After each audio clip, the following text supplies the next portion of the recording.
Fala Fundão, vem comigo para a gente fazer mais uma análise sobre a guerra no Oriente Médio entre Estados Unidos, Israel e Irã. Já começo dizendo que tecnicamente não é guerra.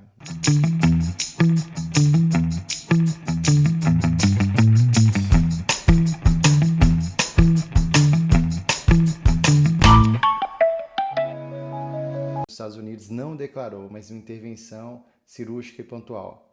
Enfim, vem comigo para quase uma semana de conflito no Oriente Próximo, que deixou, mais de 1.000 mortos até então, segundo a imprensa estatal iraniana, mais de 3 mortos militares por parte dos Estados Unidos e, enfim, a guerra só escala, não é? Como eu disse, é um conflito que não pode ser percebido oficialmente por parte dos Estados Unidos como uma guerra. Nessa guerra, ou nesse conflito, nós temos os Estados Unidos, a maior potência mundial, a maior potência bélica do mundo, de um lado, Israel também, em conjunto com os Estados Unidos, uma potência militar importante na região, com cerca de 9, quase 10 milhões de habitantes, potência, o único estado judeu do mundo, uma região ali também de grandes desafios. E por outro lado, nós temos o Irã, a República Teocrática do Irã, fundamentalista desde 1979, com mais de 90 milhões de habitantes, enfim, também com muita complexidade, com muitos desafios, não é? Acho que isso é muito importante sinalizar. E o Oriente Médio, que é a região de grandes conflitos e, ao mesmo tempo, uma região com grandes civilizações, o próprio Irã é um exemplo disso, com histórias milenares, o povo judeu também, o povo árabe, em todas essas regiões, tá, gente? Que eu vou, inclusive, sinalizar isso aqui. Qual que é o contexto depois do início do sábado, no dia 28 de fevereiro, até agora na quinta-feira, não é? O grande conflito, até então, fechando quase uma semana, é a sucessão, né, do Ayatollah, do líder supremo, do Ali Khamenei, todo um desafio de escolha do novo sucessor, né? Eu quero sinalizar algo muito importante, que primeiro é a gente entender a complexidade do regime, não é? Algumas pessoas têm feito um paralelo com a intervenção dos Estados Unidos na Venezuela com o caso do Irã. São contextos distintos, específicos, e é bom entender que, diferente do chavismo, ali que, você tirou o Maduro, Hugo Chávez, depois o Maduro, representam aí uma relação vinculada ao sistema. No caso do sistema do regime iraniano, ele é capilar, não é uma capilaridade que ultrapassa a figura do chefe, do líder supremo, por mais relevante que esse líder seja, não é?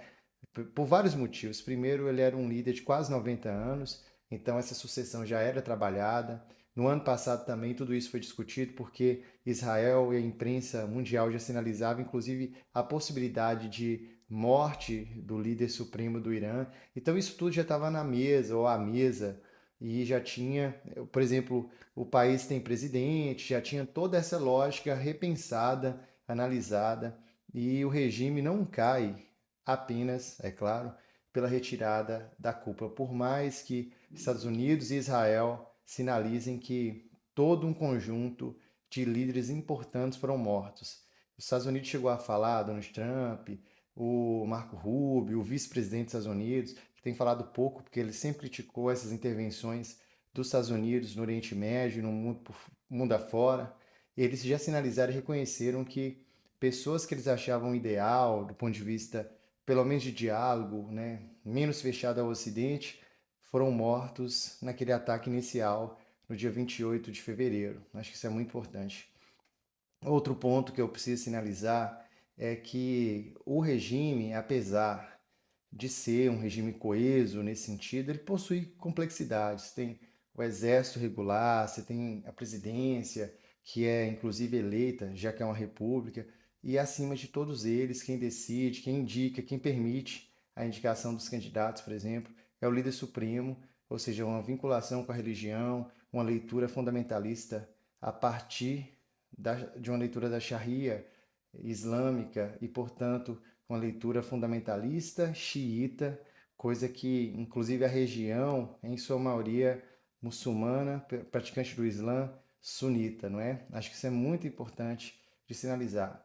Outro ponto importante aí é essa sucessão do Ali Khamenei, o líder supremo, que é o segundo líder supremo do regime. Eu quero lembrar que o regime inicia com a Revolução de 1979 e o primeiro líder, não é, era o Khomeini, né? E esse líder que também foi exilado durante a monarquia sob o Shah, o imperador Reza Pahlavi, ou Pahlavi, ele volta dentro daquele processo lá de revolução, de conflitos ali com a monarquia, e aí ele estabelece essa república fundamentalista como o primeiro ayatolá e líder supremo, não é? Essa sucessão quer destacar o filho do, do último líder supremo, né, que morreu nesse ataque, e quero falar do neto do Khomeini, que é também pessoas vinculadas, cotadas como prováveis sucessores, não é?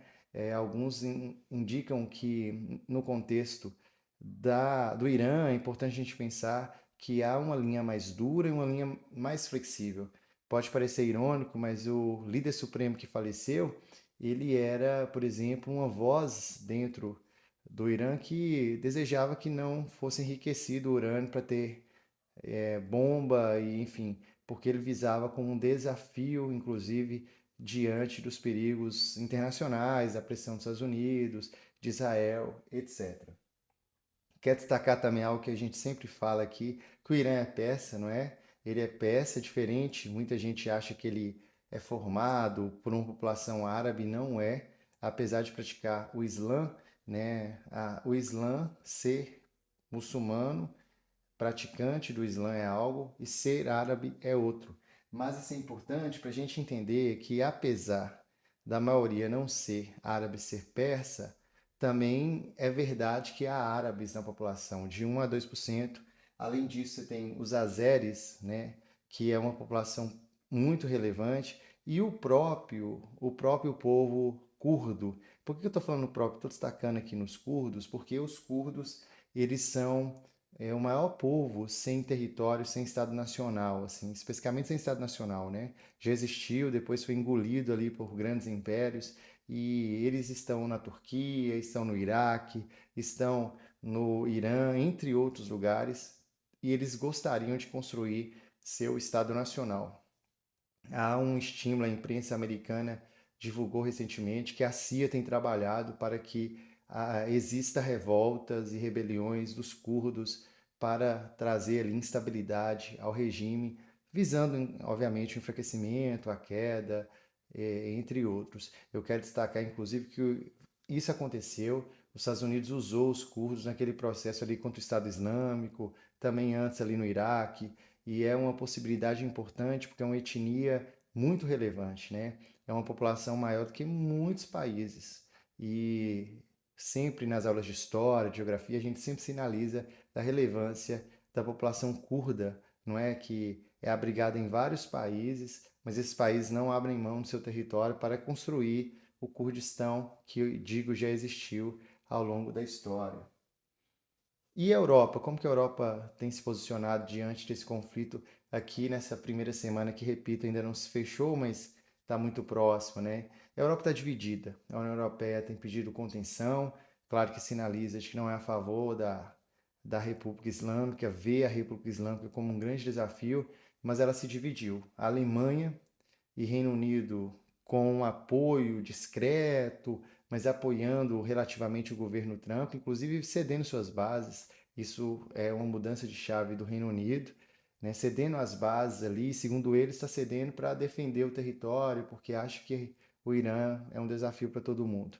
E você tem outros países, destaque para a Espanha, que impediram o uso das suas bases. Donald Trump falou, não, nós usaremos ainda assim. No final das contas, retirou as bases e disse que fecharia com os comércios ou o comércio bilateral com a Espanha, que a Espanha não paga os 5% do PIB para o PIB da OTAN, que a Espanha não cumpre as suas falas. Eu quero lembrar que o Sanches é alguém vinculado à esquerda, né? Enquanto o Trump é do lado da direita, em seus contextos, é claro, mas talvez isso também seja nesse plano de fundo. Eu quero dizer que, inclusive, nem é possível o Trump responder de forma imediata, nervosa, porque a relação não é só com a Espanha, é com a União Europeia, não é?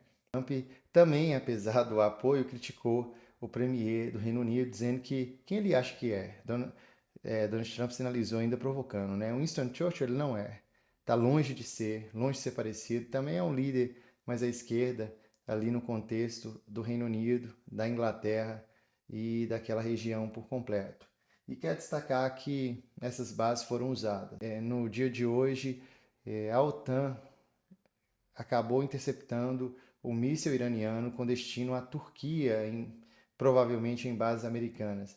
Caso isso acontecesse, a escala poderia ganhar muito mais amplitude. A gente tem que lembrar do artigo que pode ser ativado por qualquer membro da OTAN, e aí a resposta seria muito mais ampla do que a escala cada vez mais regional, não é? Também quero destacar algo muito importante: a necessidade de Donald Trump e do primeiro-ministro de Israel, Netanyahu, de, digamos assim, ter uma narrativa de vitória, porque os dois vão passar por eleições. No caso de Trump, aquelas eleições chamadas eleições de meio mandato, na metade do mandato ali, que testa a popularidade do líder, é claro.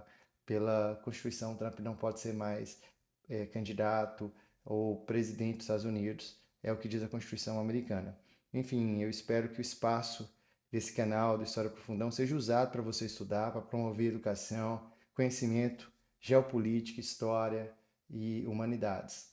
Curta, compartilha, se inscreva nesse canal e assim que possível eu farei novas análises sobre o mundo e o que está rolando aqui no Brasil e em outros lugares do planeta.